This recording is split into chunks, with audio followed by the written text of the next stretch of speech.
नमस्कार, मैं हूं मुस्कान ओझा और आप देख रहे हैं मनी 9। दुनिया में जब भी युद्ध, डॉलर और कीमती जो धातु हैं, जो मेटल्स हैं, उनकी चर्चा एक साथ शुरू होती है, तब उसका असर सिर्फ यहाँ पे बड़े कारोबारियों तक सीमित नहीं रहता, बल्कि आम लोगों की जेब तक भी इसका असर देखने को मिलता है। अभी पश्चिम एशिया में बढ़ते तनाव, कच्चे तेल की कीमतों में उछाल और ग्लोबल अनसर्टेनिटी के बीच में भारत सरकार ने एक ऐसा कदम उठा दिया है जिसने सिल्वर मार्केट में हलचल मचा करके रख दी है। सरकार ने चांदी के आयात नियमों को, यानी कि इंपोर्ट के जो नियम हैं, उनको अचानक से यहाँ पे और भी ज्यादा स्ट्रिक्ट कर दिया है, सख्त करते हुए इसे रेस्ट्रिक्टेड कैटेगरी में डाल दिया गया है। यानी कि अब कोई भी इंपोर्टर पहले की तरह आसानी से विदेश में बैठा जो चांदी है उसको यहाँ पे मंगा नहीं सकेगा। हर इंपोर्ट के लिए यहाँ पे सरकारी मंजूरी की यहाँ पे जरूरत रहने वाली है। पहली नजर में ये सिर्फ एक एडमिनिस्ट्रेटिव फैसला जरूर लग सकता है, लेकिन इसके पीछे बहुत बड़ा इकोनॉमिक कंसर्न छुपा हुआ है। भारत दुनिया के सबसे बड़े यहाँ पे गोल्ड और सिल्वर कंज्यूमर्स में से एक है। देश में ज्वेलरी, यूटेंसिल्स, गिफ्टिंग, इन्वेस्टमेंट और जो इंडस्ट्रियल पर्पस है उसमें भी हर जगह चांदी की भारी डिमांड रहती है। लेकिन समस्या ये है कि भारत अपनी जरूरत का बहुत ही बड़ा हिस्सा विदेश से इंपोर्ट करता है। जब भी भारत बाहर से सोना या फिर चांदी खरीदता है तो पेमेंट डॉलर में करनी पड़ती है, और अभी सरकार की सबसे बड़ी जो टेंशन है वो यही है कि देश में ज्यादा यहाँ पे डॉलर जो है देश से बाहर जा रहा है। अब असल में वेस्ट एशिया क्राइसिस की वजह से ग्लोबल इकोनॉमी पहले से ही यहाँ पे प्रेशर में है। ऑयल प्राइसेस बढ़ने का जो डर है वो बना हुआ है। अगर क्रूड ऑयल महंगा होता है तो भारत का इंपोर्ट बिल और भी ज्यादा बढ़ जाएगा, क्योंकि भारत अपनी जरूरत का ज्यादातर जो तेल है वो विदेशों से खरीदता है। अब ऐसे समय में सरकार फॉरेन एक्सचेंज रिजर्व जो है, यानी कि जो विदेशी मुद्रा भंडार है, उसको बचाने की कोशिश कर रही है। यही वजह है कि सरकार लग्जरी और प्रीशियस इंपोर्ट्स पर लगातार यहाँ पे रेस्ट्रिक्शंस बढ़ाती हुई नजर आ रही है। पहले गोल्ड और अब सिल्वर पर कस्टम ड्यूटी बढ़ाई गई। अब सिल्वर इंपोर्ट्स पर यहाँ पे डायरेक्ट रेस्ट्रिक्शंस लगा दिया गया है। अब सवाल ये है कि रेस्ट्रिक्टेड कैटेगरी में डालने का सिल्वर का असली जो मतलब है, इसके पीछे क्या है, मोटिव क्या है, इसके मायने क्या निकलते हैं। पहले सिल्वर कई कैटेगरीज में रिलेटिवली आसानी से इंपोर्ट हो जाती थी। इंपोर्टर्स सिर्फ यहाँ पे नॉर्मल प्रोसेस फॉलो करके माल मंगा लेते थे, लेकिन अब 99.9% प्योरिटी वाला जो सिल्वर बार है, या फिर सेमी मैन्युफैक्चर्ड सिल्वर है, या फिर पाउडर फॉर्म सिल्वर है, ये तमाम जो है ना, ये तमाम चीजें जैसी इस तरह की जो बाहर से लाने के लिए पहले गवर्नमेंट अप्रूवल लेना पड़ेगा, उसके बाद ही जो प्रोसेस है वो यहाँ पे आगे आप फॉलो अप कर सकते हैं। यानी कि प्रोसेस अब लंबा चौड़ा रहने वाला है, अप्रूवल्स लगेंगे अच्छे खासे, पेपर वर्क बढ़ेगा और इंपोर्ट की जो स्पीड है अब वो धीमी भी पड़ सकती है।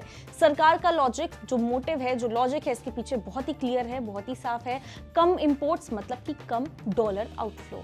लेकिन अब देखिए, इंपोर्ट स्लो हो जाता है ना अगर, तो भारत के डोमेस्टिक मार्केट में जो सिल्वर सप्लाई है वो यहाँ पे कम हो सकती है। तो ये चीज हम यहाँ पे इग्नोर नहीं कर सकते हैं।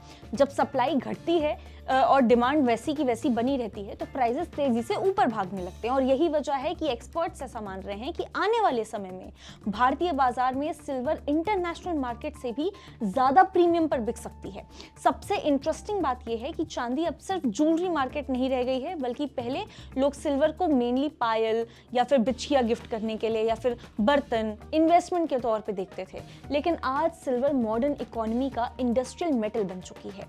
सोलर पैनल्स हो, ईवीज हो, सेमीकंडक्टर्स हो, इलेक्ट्रॉनिक्स हो, मेडिकल डिवाइसेस हो, इन तमाम चीजों में कई मैन्युफैक्चरिंग इंडस्ट्रीज में ना सिल्वर अच्छा खासा यहाँ पे भारी उसका इस्तेमाल हो रहा है। यानी कि अगर सिल्वर सप्लाई चेन जो है यहाँ पे किसी भी वे में इम्पैक्ट उस पर जाता है तो असर सिर्फ ज्वेलरी बायर्स पर नहीं पड़ने वाला, बल्कि इंडस्ट्रीज की प्रोडक्शन कॉस्ट पर भी यहाँ पे बढ़ सकता है।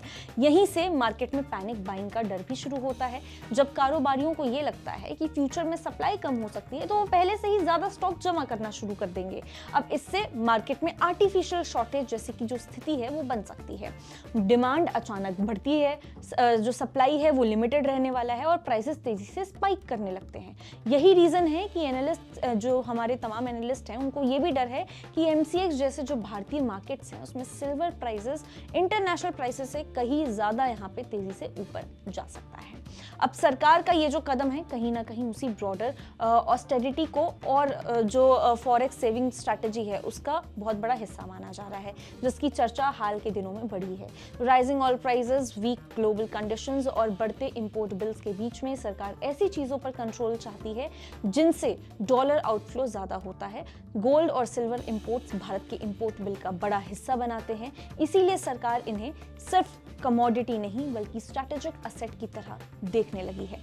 लेकिन इसका सीधा असर आम लोगों पर भी पड़ सकता है। अगर सिल्वर महंगा होता है तो jewellery, silver utensils, gifting items और इन्वेस्टमेंट प्रोडक्ट्स, तमाम चीजें जो हैं इनकी कीमतें बढ़ेंगी। त्योहारों और शादियों के सीजन में इसका असर और भी ज्यादा देखने को मिल सकता है, क्योंकि जाहिर सी बात है हम सिल्वर आइटम्स गिफ्ट करते हैं एक दूसरे को, फैमिलीज में, फ्रेंड्स में, तो वहां पे इसका असर और ज्यादा देखने को मिलेगा।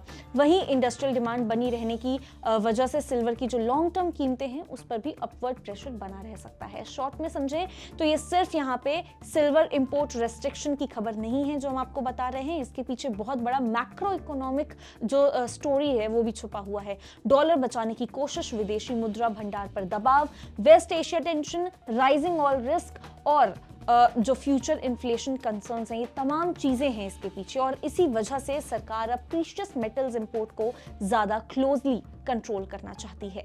आप इस बारे में क्या सोचते हैं? क्या कुछ हैं आपके थॉट्स? आप हमें कमेंट करके जरूर बता सकते हैं। ऐसे ही और खबरों के लिए आप विजिट कर सकते हैं हमारी वेबसाइट money9live.com, सब्सक्राइब कर सकते हैं हमारा यूट्यूब चैनल Money9। मिलते हैं आपसे अगले वीडियो में, तब तक के लिए नमस्कार।